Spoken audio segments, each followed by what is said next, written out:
Remember when watching something Christmas-related on television didn't mean scouring 5 streaming platforms?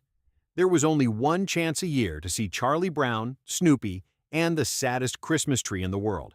A Charlie Brown Christmas premiered on CBS in December 1965, bringing Charles Shaw's comic strip characters Charlie Brown, Lucy, Linus, Snoopy, and the whole gang to the screen in what was originally a simple one-time experiment. It became a tradition that was repeated year after year until it felt less like a TV special and more like that relative who always shows up in December, whether you like it or not. Today, I bring you 15 fun and surprising facts about A Charlie Brown Christmas, from the chaos it caused at the TV network to the music executives tried to cut, and even the hidden product placement in plain sight. Before we dive in, don't forget to like and subscribe for more analysis of the shows and specials we grew up with. Now, let's get started with the facts. Number 15. The product placement you never saw. The Christmas special most famous for criticizing the commercialization of Christmas, A Charlie Brown Christmas, originally aired with Coca-Cola commercials integrated directly into the animation. These weren't separate commercials or messages between scenes. They were within the program itself. It all started in the opening scene, that classic moment when Snoopy grabs Linus's blanket and spins him and Charlie Brown around on the ice. In the version we all know, Charlie Brown flies off and crashes into a small tree. We assume that Linus also gets thrown off, but we never see him land. The shot cuts just before that. However, those who saw the original 1965 broadcast did see it. Linus crashed directly into a Coca-Cola billboard, perfectly framed as if it were a natural part of the story. When the brand's sponsorship ended, that scene was removed, which is why, in current versions, Linus simply disappears from the shot as if a frame had been deleted. The ending was even clearer. After everyone sings "Hark the Herald Angels Sing," the original broadcast did not end with a simple fade to black.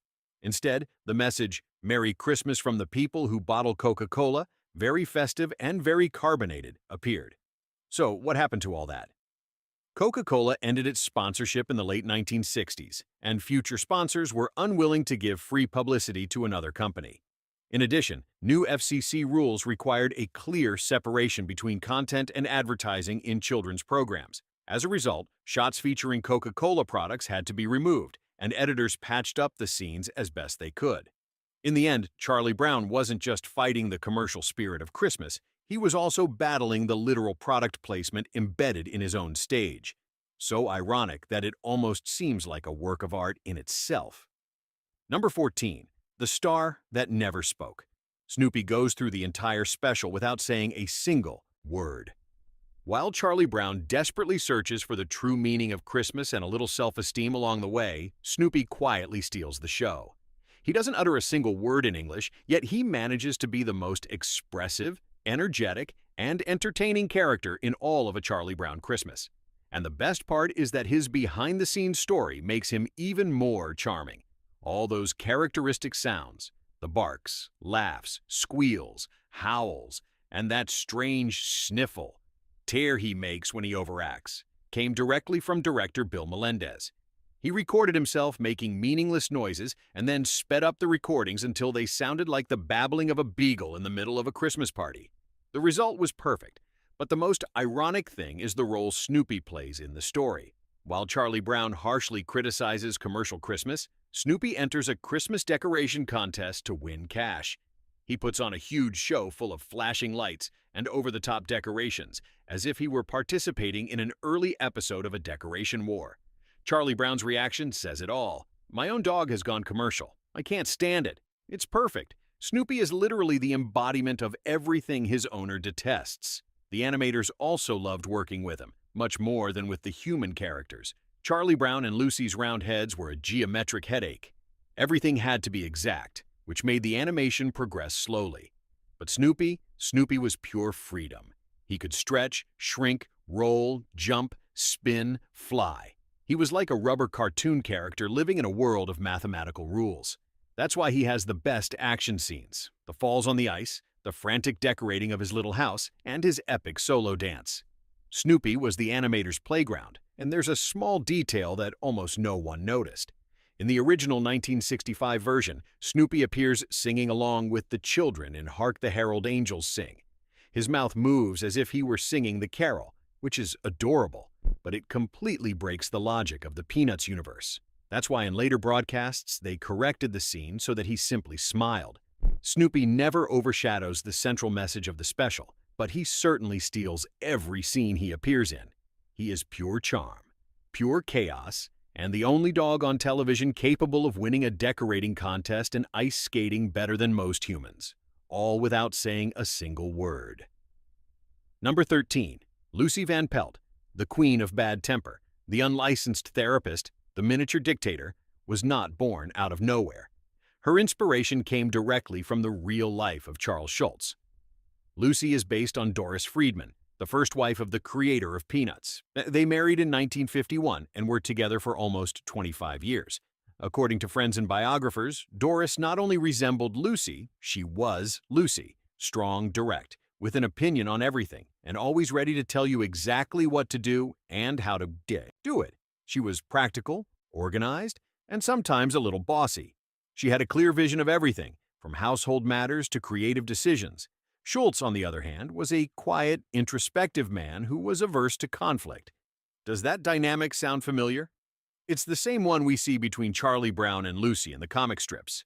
That tension was no accident. It was a reflection of their daily life. Schulz himself admitted that he poured his most poignant thoughts into Lucy, the frustrations he didn't dare express in person. Lucy was his outlet, the way he let out that part of himself that he didn't show to the world. He even used the same term to describe them both: a fuss budget, someone a little bossy, demanding, always in charge, and convinced they are right. And it worked. That characteristic energy became the heart of many unforgettable moments in Peanuts, especially in A Charlie Brown Christmas, where Lucy directs the Christmas play like a little stage tyrant. So the next time you see Lucy charging 10 cents for a piece of advice or taking the ball away from Charlie Brown at the last second, remember, Schulz was writing from experience. Number 12. The character everyone thinks was there. Peppermint Patty is one of the big stars of the Peanuts universe, a baseball legend, a lover of sandals, and a symbol of pure confidence. That's why many assume that, of course, she must appear in a Charlie Brown Christmas. But no, she doesn't appear for even a second. The reason is simple. Peppermint Patty didn't exist yet. She didn't debut in the comic strips until August 22, 1966, almost a year after the Christmas special premiered in December 1965. So the special only includes the original characters from the neighborhood: Charlie Brown, Lucy, Linus, Snoopy, and the initial cast. However, there is a Pat in the story, and that's where the confusion arises. During the famous dance scene, the girl with the bow in her hair dancing with Violet is the original Patty, one of the first characters created by Schulz. She had a completely different personality and a much simpler design. Over time, that first Patty disappeared from the comic strips, replaced by Peppermint Patty, who arrived with more depth, a softball glove, and the most iconic sandals in the animated world. The confusion didn't end there. Peppermint Patty became so popular that years later, she appeared on products, posters, and even on the covers of Charlie Brown Christmas DVDs, even though she was never part of that special. Entire generations grew up remembering her in a story she was never in. In short, the most curious fact about Peppermint Patty and the 1965 special is this: she was never there because she wasn't born yet. Number 11. The Christmas Miracle Behind the Scenes. This production was literally crazy from day one. Coca-Cola decided to sponsor the special very late in the year, leaving producer Lee Mendelson and animator Bill Melendez with only 6 months to write, cast, record the voices, animate, compose the music, and edit half an hour of television.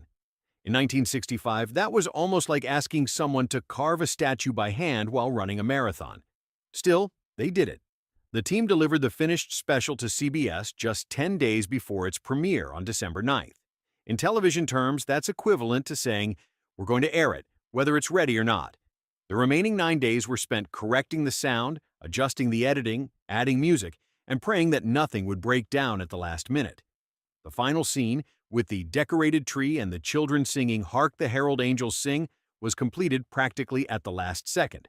It was the animated equivalent of finishing your homework just as the teacher is collecting the papers. Even the creators thought they had failed. When Mendelson and Melendez saw the first cut, Melendez muttered, "Oh my God, we ruined it." But the reality was quite the opposite. Under enormous pressure and a deadline shrouded in pure panic, the team managed to create a Christmas classic that, almost 6 decades later, continues to fill screens with nostalgia every December. Number 10. Aluminum trees. There was a time when Christmas trees weren't green or natural. They were silver, metallic, perfectly symmetrical, and had lights that spun while a colored spotlight bathed them in futuristic reflections. It was the 1960s, and those aluminum trees represented the modern, the sophisticated, what a family aspired to be. They were a way of saying, we love Christmas, but we also love the future. In 1965, owning one was a status symbol. Catalogs proudly displayed them. Families installed them to impress their neighbors, and living rooms looked like department store windows. It was the triumph of design over nature until Charlie Brown entered the scene. In the Christmas special, the little protagonist walks among a bunch of shiny metal trees. They all look perfect, identical, industrialized, but also cold, completely empty. At that moment, Charlie Brown sees clearly what millions still do not, that Christmas was becoming a competition of appearances. In an almost symbolic act, he chooses the ugliest, weakest, and most honest tree in the place, a stick with 3 branches and a star that almost knocks him over. But it was real, natural, imperfect, and for that very reason, deeply human. The message hit hard. Americans understood it instantly. Within weeks of the special's broadcast, sales of aluminum trees plummeted. From being an icon of good taste, they became a symbol of falsehood. A year later, the fad was practically dead. Today, those trees are only found in vintage stores or in the garages of people who never throw anything away. But their decline marked a cultural shift. It was the moment Charlie Brown rescued the authenticity of Christmas. With a single gesture, a cartoon kid achieved what no advertising campaign had ever managed. He reminded the public that the Christmas spirit doesn't shine with artificial lights, but in simple, real, heartfelt details. Number 9. The iconic dance scene almost didn't happen. Today, it's hard to imagine Charlie Brown's Christmas without that magical moment when Linus and Lucy plays and all the characters begin to move with uncoordinated joy. But in reality, Charles Schulz didn't want to include it. His original idea was for the special to have the same tone as the comic strip, quiet, reflective, with lots of dialogue and little action. He couldn't imagine the characters dancing. It was Belil Melendez who convinced him that the story needed movement, something visual to break the stillness. And thank goodness he insisted, because without him we would never have seen those children move as only children can. The funny thing is that no one choreographed anything. There were no guides, no rehearsals, no references. The animators simply drew what they remembered from school dances: clumsy steps, head shakes, uncoordinated feet, and that mixture of shyness and enthusiasm that children have when they dance without worrying about doing it right. Nothing was planned, and yet everything turned out perfectly. Each movement was imprinted on the collective memory as if it had always belonged to those characters. Even the characters in the background have their curiosities. The 2 girls bouncing are numbers 3 and 4, a joke by Schulz about suburban life where everything seems the same. No one understood it in 1965, of course, but there it was. PCK Penn, for his part, is the only one capable of dancing while raising a cloud of dust around him. Pure chaos turned into animated magic. What's more, that sequence helped save the production. With a tiny budget and only 6 months to make the special, the animators needed to fill time without having to draw every new frame.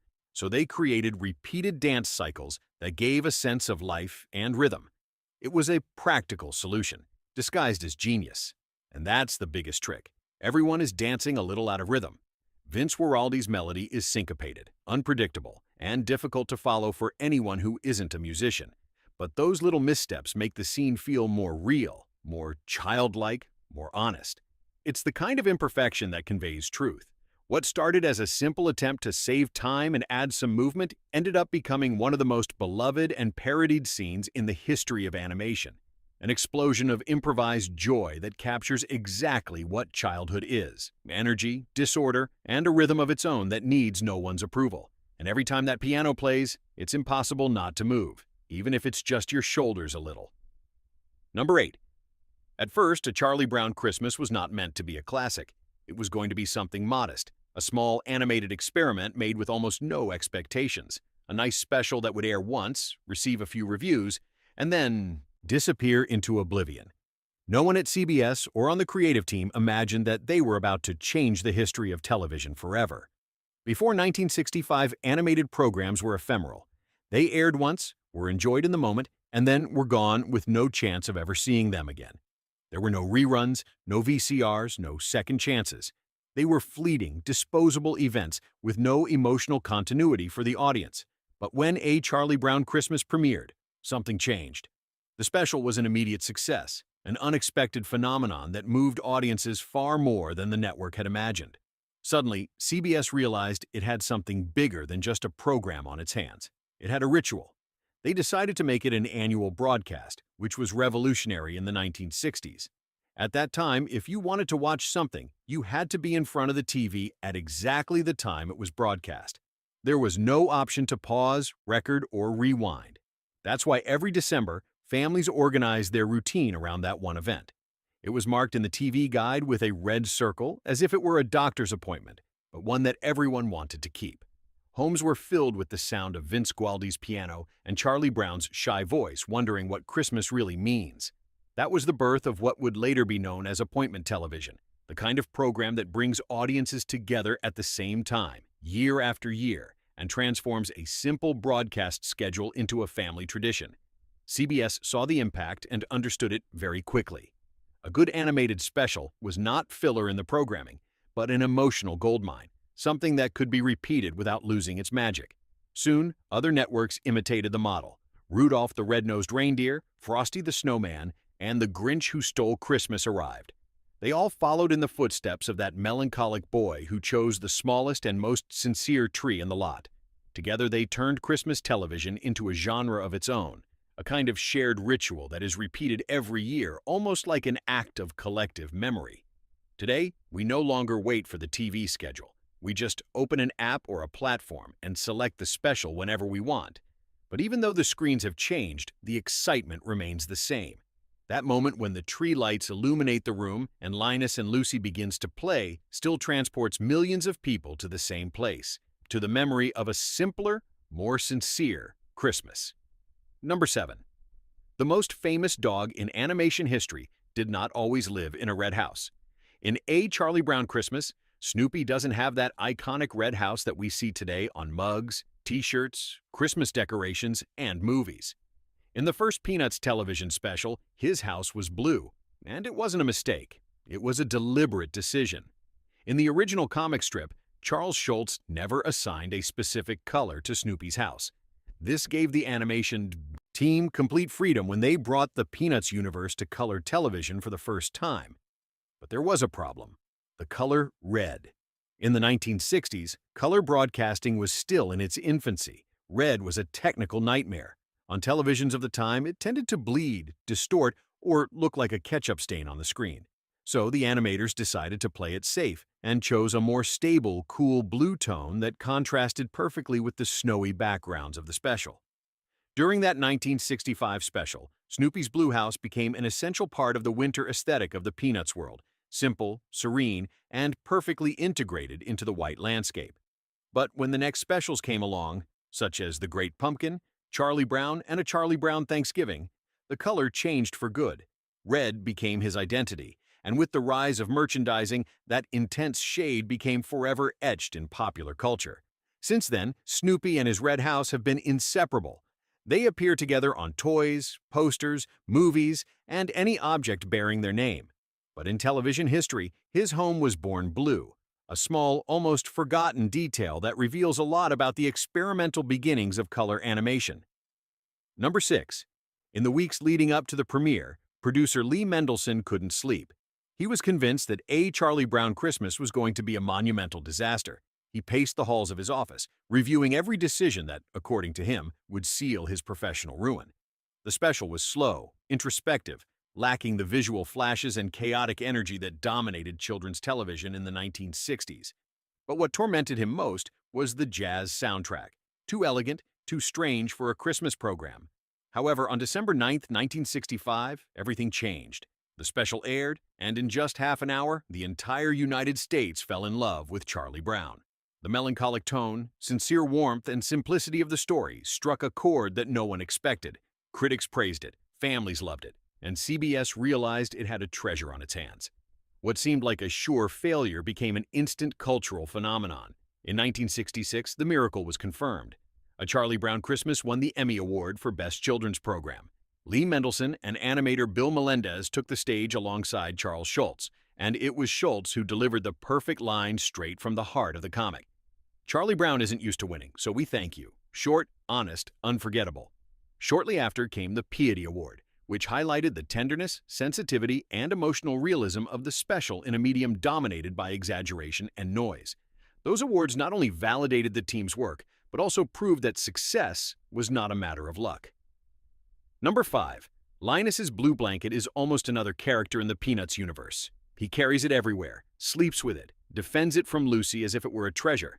It is his emotional refuge, his shield against the world. But in A Charlie Brown Christmas, that simple piece of cloth becomes something deeper, the heart of the special.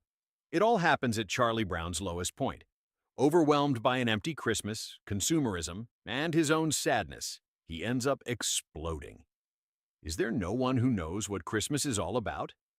Then Linus, the quiet and thoughtful boy, steps forward, asks for a spotlight, and with the calm of someone who understands more than he appears to, begins to recite the story of Jesus' birth straight from the Gospel of Luke. And in the midst of those words, something imperceptible but immense happens. When he says, "Fear not," Linus drops his blanket to the floor. He does so without hesitation, without realizing it, as if something inside him has finally calmed down. It's such a small gesture that you might miss it if you're not paying attention, but it has enormous symbolic weight. Linus, who never lets go of his blanket, lets it go just as he speaks about faith and hope. It is the only moment in the entire special when he appears without it. Charles Schulz did not do this by accident. He wanted the audience to feel it without explanation. Faith conquers fear. Linus does not cease to be who he is or overcome his insecurities, but for a second he reflects what it means to find security in something greater than oneself. And as the scene progresses, the blanket returns, but no longer as a symbol of fear. When the other children make fun of Charlie Brown's small, rickety tree, Linus wraps it in his trusty blanket and says, "Maybe it just needs a little love." That act changes everything. The tree, which previously seemed like a metaphor for defeat, becomes hope, something alive, dignified, beautiful. That blanket sheltering a tiny tree sums up the entire message of the special. Even the most fragile can flourish if someone believes in it. In that silent gesture, Charlie Brown's Christmas reaches its most powerful simplicity. Fear dissipates, faith becomes visible, and a child's innocence manages to capture a truth that still resonates decades later. Number 4. Today, the Charlie Brown Christmas soundtrack is as essential to Christmas as lights or the tree. Listening to Linus Lucy is like returning to childhood. The carpeted floor, the TV on, and your parents arguing about the tinsel. But that distinctive sound, the soft and melancholic one that defines the special, almost didn't make it onto the airwaves. It all started by chance. Producer Lee Mendelson was riding in a taxi in San Francisco when he heard "Cast Your Fate to the Wind" by the Beans. As soon as he got out of the car, he knew that this was the perfect musician to accompany the world of Charlie Brown. Guaraldi agreed to compose for a documentary called A Manned Charlie Brown, which was never released, but left behind a handful of demos that would change the history of animation. When CBS began production on the Christmas special, many thought that jazz was the wrong choice. They thought it was too sophisticated, not childlike enough, almost experimental. They wanted something more cheerful and predictable, like the music in cereal commercials. But director Bill Melendez rebelled and used Guaraldi's recordings in secret. To his surprise, they fit perfectly. The sound of the piano, full of melancholy and warmth, captured the essence of the Peanuts universe, tender, nostalgic, and deeply human. When Schulz heard the final mix, he had no doubts. That music wasn't just accompaniment, it was the soul of the special. Shortly thereafter, the Vince Guaraldi Trio released the album that would become a smash hit with songs like "Christmas Time Is Here," "Skating," and "Ounbum." Not only did it triumph in sales, but it also defined the timeless sound of Christmas. Decades later, the album was inducted into the Grammy Hall of Fame, cementing its legacy. Gualdio composed a perfect soundtrack and taught jazz to millions of children without them even noticing. He made Christmas sound elegant, warm, mature, and at the same time innocent. CBS wanted to eliminate jazz, but time proved them wrong. Since then, Christmas simply doesn't sound the same without that piano that turned nostalgia into magic. Number 3. The characters were not actors. Have you ever wondered why the characters in A Charlie Brown Christmas sound so authentic? The reason is simple. They were not actors. Producers Lee Mendelson and Bill Melendez decided not to hire professional voice actors, but to use real children with no training or experience, just kids with imperfect, natural voices. They wanted the characters to sound like real children, not adults pretending to be children. That's how Peter Robbins came to be Charlie Brown, Christopher Shee came to be Linus, and Tracy Stratford came to be Lucy. Their recordings were full of pauses, laughter, and hesitations. Some of them couldn't even read well. Katie Steinberg, the voice of Sally, had to repeat line by line as Melendez dictated them to her. The engineers then pieced each word together like a puzzle. That slow, clumsy, and sincere tone that we now identify with Peanuts was not an artistic choice. It was pure reality. Everything was recorded in a single day, chaotic and adorable. Between distractions and laughter, Melendez tried to maintain control and then joked that directing them was like trying to direct rabbits. But out of that chaos, magic was born. The voices were raw, emotional, real. They captured exactly what Schultz wanted to show. Children facing a world they don't always understand, but try to understand anyway. At a time when children's television was full of forced performances and perfect voices, the Peanuts characters sounded authentic, imperfect, and deeply human. What began as a practical measure ended up giving the special its greatest charm, that childlike honesty that 60 years later still seems completely genuine. Number 2. Charles Schultz did not negotiate. When production began on A Charlie Brown Christmas, the creator of Peanuts arrived with a list of rules that he treated almost like commandments, and thanks to them, the special still works 60 years later. His first rule was clear: no adults doing children's voices. At the time, that was common practice. Animated programs used adult actors who forced high-pitched tones to imitate cartoons. Schultz hated it. He wanted real children with pauses, mistakes, and moments of hesitation. That imperfection was what made them authentic. His second rule: no canned laughter. In the 1960s, all comedies depended on it. But Schultz believed that the audience didn't need a machine to tell them when to laugh. He preferred silence, awkward glances, and sad moments. He wanted emotions to be genuine, not manufactured. And the third rule: yes, there will be religion. CBS executives panicked when Schultz insisted on including Linus's recitation of the Gospel of Luke. They warned him that it would be risky, that it could alienate the audience. He didn't give in. For Schultz, that speech was the heart of the message, reminding us of the true meaning of Christmas. Each of his no's saved the special from becoming just another one. Thanks to his steadfastness, A Charlie Brown Christmas not only survived the test of time, but became part of cultural history. Schultz didn't impose rules out of stubbornness, but because he knew that honesty, silence, and faith were the soul of Peanuts, and he would never allow them to be diluted. Number 1. They almost canceled Christmas. When CBS executives first saw A Charlie Brown Christmas, they didn't think they had a classic on their hands, but a problem. The pace seemed too slow to them. The voices of real children are unpolished. The jazz music was strange for a Christmas special. And to top it off, there was no laugh track to guide the audience. In 1965 television, that was almost a crime. They were convinced that failure was imminent. But there was one detail. It was too late to pull it. The network had promoted the special on television, radio, and in the press.